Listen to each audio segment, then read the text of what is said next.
Hey there, science fans! Today, we're diving into the fascinating world of data models. Imagine you're building a magnificent Lego castle. You wouldn't just start sticking bricks together randomly, would you?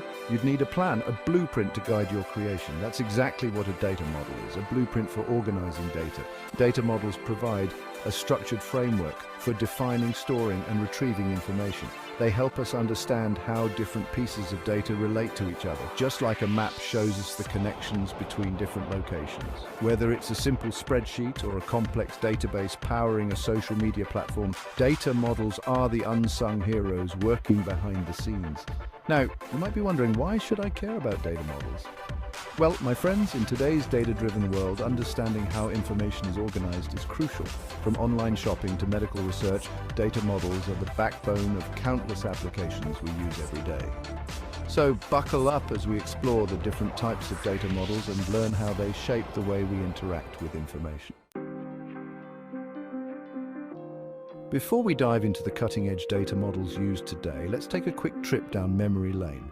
In the early days of computing, two main data models dominated the scene: hierarchical and network models. The hierarchical model, as its name suggests, organizes data in a tree-like structure with a single root node at the top. Think of it like a family tree where each parent node can have multiple child nodes, but each child can only have one parent. While this model was simple to implement, it wasn't very flexible. Making changes to the structure was like rearranging a real family tree, messy and complicated. The network model offered a bit more flexibility. It allowed for more complex relationships between data points, resembling a network of interconnected nodes. Imagine a web where each node can have multiple connections to other nodes. This model was a step up, but it still had its limitations, especially when it came to handling large and complex data sets. Enter the relational model, the rock star of the data modeling world. This revolutionary approach, introduced in the 1970s, completely changed the game.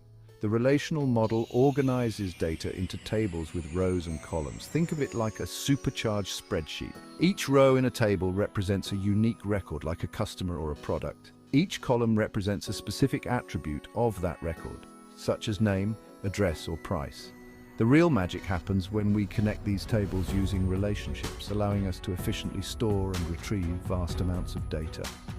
Imagine you're running an online bookstore. You could have one table for customers, another for books, and a third for orders. By linking these tables through common fields like customer ID and book ID, you can easily track which customers ordered which books. Pretty neat, right? The relational model's simplicity, flexibility, and power made it the industry standard, and it remains the most widely used data model today.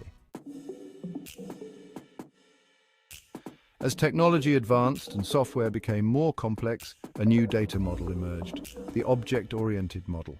This approach takes inspiration from the world of object-oriented programming, where data and the operations that manipulate it are encapsulated into reusable units called objects.